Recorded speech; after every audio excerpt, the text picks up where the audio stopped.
Hi everyone, it's Monique from ButterBeeScraps. Well, my ornaments that I posted, I don't know, last week got a lot of attention. And I was actually asked to do tutorials, so I'm going to do a tutorial on Christmas ornaments. It's not going to be exactly the spoon bowl ones, and I'll tell you why.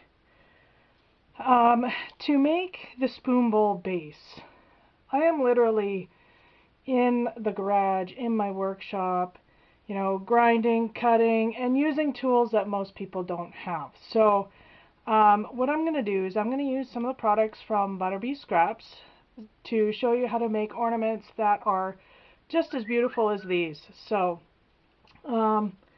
let's get started here. I'm actually not going to start with the resin one. The reason being, the resin, ice resin, is in two parts. This is the hardener, and then there's part A, which is the resin. And what I have done is I have put really hot water in a bowl, and I put the resin in the hot water. So I'm going to let it sit there for, I don't know, half an hour, 45 minutes. By heating it up, it flows easier, and it also makes it easier to get the bubbles out. I used the resin when it was cold. I could still get the bubbles out, no problem, but really when it's warm, it's just a lot easier to work with. So let's start with this other stuff. What I've done here is I've grabbed, these are a couple pieces of scrapbook paper from a pad of paper I got a while ago. This is the Lost and Found Christmas 6x6 paper pad. So it's just got a few little images that I thought I could use. I also printed out this sheet of ovals, which is a bunch of vintage Santas, which I love. I got it from Green Valley Studio on Etsy, and I'll leave a link to their store down below in the description box. So what I'm going to start with is, I think I'm going to start with the easy one, these ovals. So you've probably seen these in the store. Oh my goodness, and I'm covering up stuff I need over here. So these frames here, excuse me, are the F553-S frames. And these are the CAB 3040, CAB 3040, which fit in there perfectly. So those are the two products I'm going to use to start with. I am going to use this printout of the vintage Santas. Now, one thing you got to make sure of, so I'm going to use glossy accents to adhere the cabochon to the image. And you've got to make sure that if you print these images, you've printed them on a laser printer. Otherwise, the ink is going to run and it's going to look really messy and ugly, and you're going to have ruined a glass cabochon. So, I'm going to find two different Santas that I like the look of. Actually,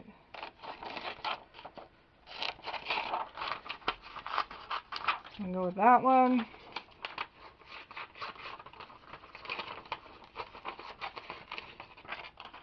And this one. Oh my goodness, you guys, it has been so long since I've crafted. I don't know if I'm even going to be able to find my stuff, and like I said in my last video, I plan to change that this year because, you know what, I really haven't been very good at showing my love for you guys, so that's going to change.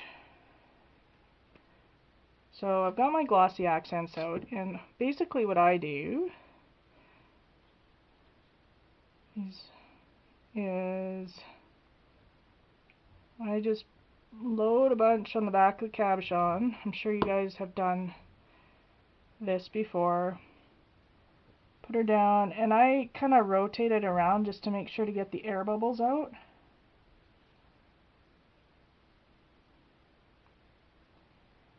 And I center that cabochon on top.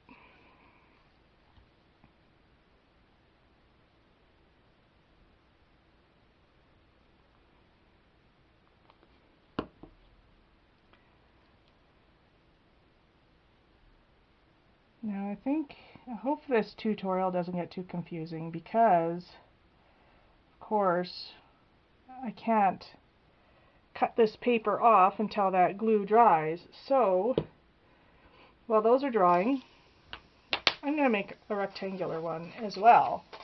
And this cabochon is actually the Cab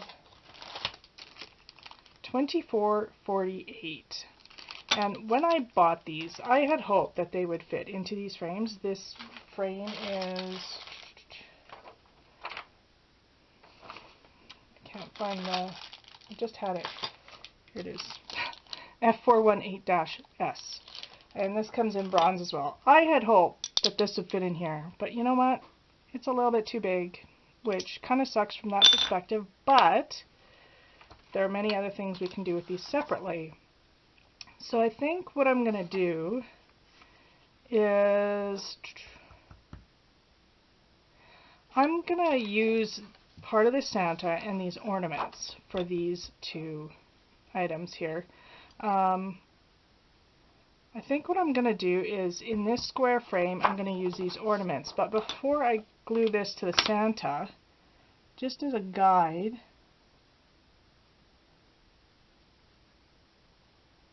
I'm going to trace around this guy.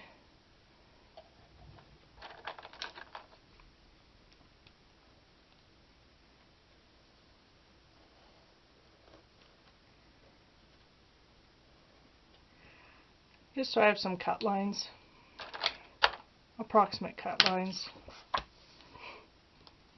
Okay, so let's glue this puppy down.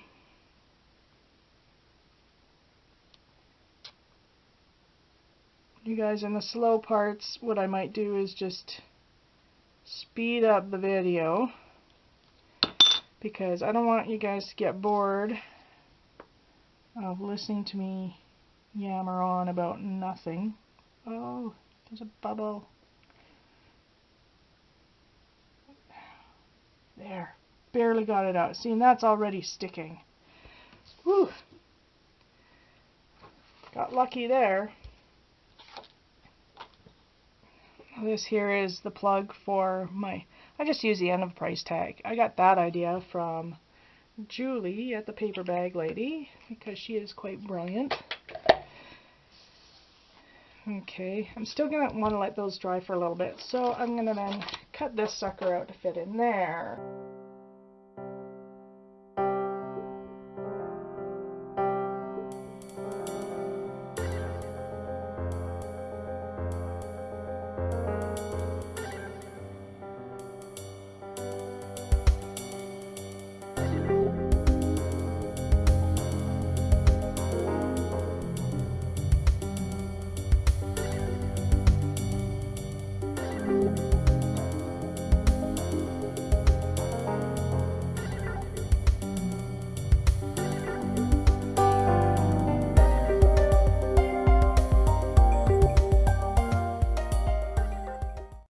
These glass ornaments, what I do is glass cabochons, I glue these bales. That's J955-B, but there's also silver ones in the store. Glue it right there, and that gives you something to put a ribbon in.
I'm gonna do is I have this tool. It's from Crystal Katana, and I believe it's called Crystal. Okay, if you go to crystalninja.com, this is where I got this stuff. This glue, I forget what it is. Oh my. It's Gemtac. It's Gemtac permanent glue.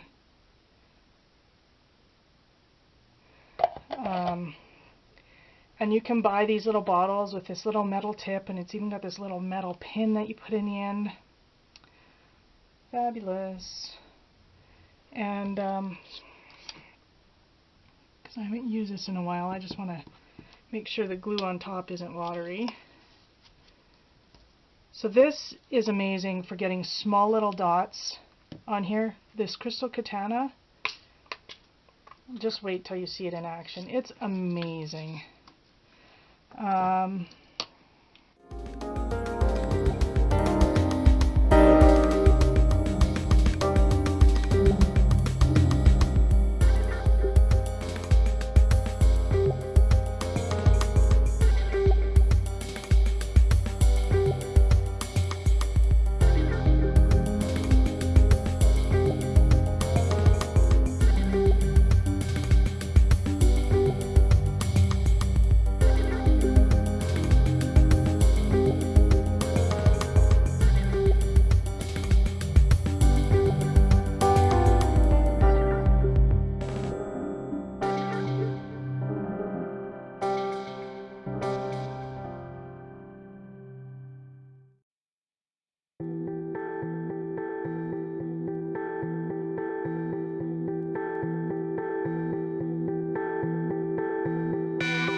So that is my next ornament. Now I think before we embellish this, because I mean you've been watching me embellish those, I'm going to show you how to work with the ice resin.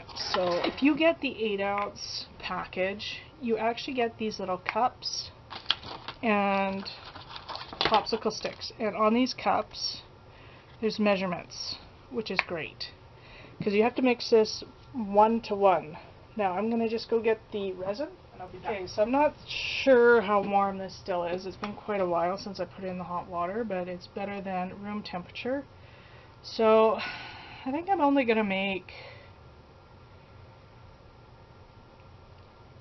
this holds 1 ounce. I'm going to make a total of half an ounce. So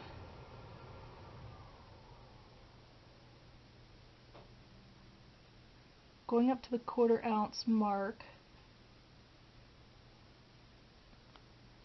And you do want to have these two parts pretty close. If anything, it's better to err on the side of caution of having too much hardener. Actually, I'm going to lay that down. Oh yeah, because I am above 1/4 ounce. Because I wasn't holding it straight. There's another good tip. Make sure that you're holding, actually it's better to have it on a table so that you know that your level's right. That would have been really bad. My resin would not have hardened. So I'm at 3/8. So I'm going to go up to 3/4. And you guys, this stuff is way easier to work with than I ever thought it would be. I love it. Just saying. It's not supposed to yellow over time.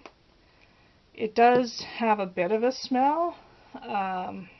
You probably should work where there's good ventilation.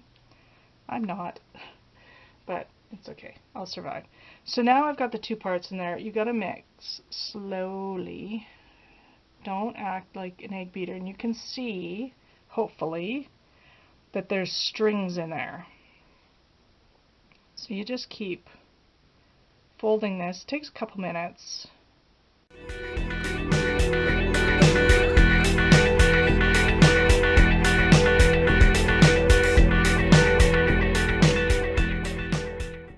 That is pretty well mixed now. Like I said, I like to go a little bit longer. I think your working time on this is like 30 minutes, so it is a lot of time to work with it. And they suggest you just let it sit for 5 minutes just to help those bubbles come out. But you know what? I'll show you a little trick right now. You can see there's some bubbles on the top.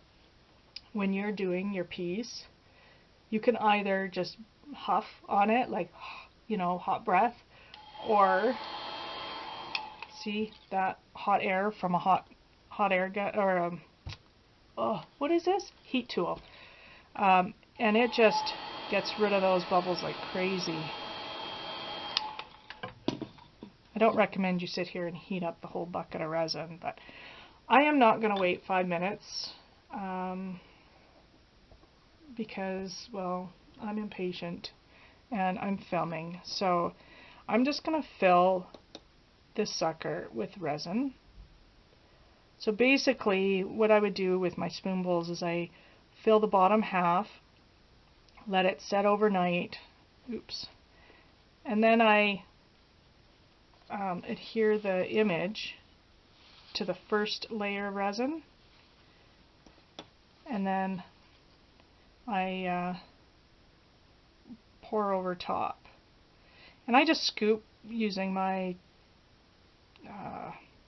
what's this? Popsicle stick. And you just want to move it to all the corners. And you guys, same thing goes with this as with glossy accents. If you use an image that was printed on an inkjet printer, it is going to run. You can use an image from an inkjet printer if you first seal it. And I believe you can use the matte multi-medium to seal your image. Also, the resin does make your paper go clear, so you will see the ink but not the paper. And I was just thinking about that right now.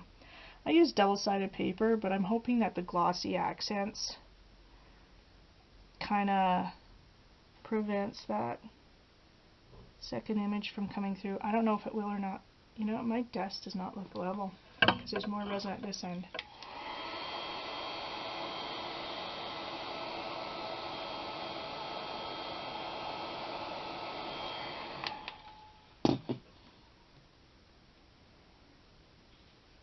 See how nice and clear that is? Not sure what's going on over here. There's like little bubbles coming out.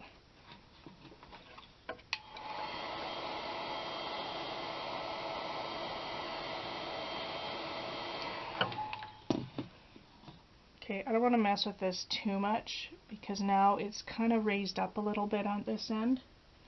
And, you know, you break that surface tension, you're making a mess. But what I do with my ornaments is I add glass glitter. And it's important, don't use cheap dyed glitter because, again, it's the same as the inkjet images. It can run, the color can run. So if you've got, you know, glass glitter, that's what I would recommend using. And I usually sprinkle with my fingers, but I don't have another bowl to put this in right now.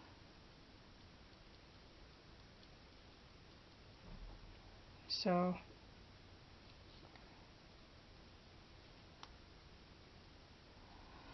that's how I basically leave it.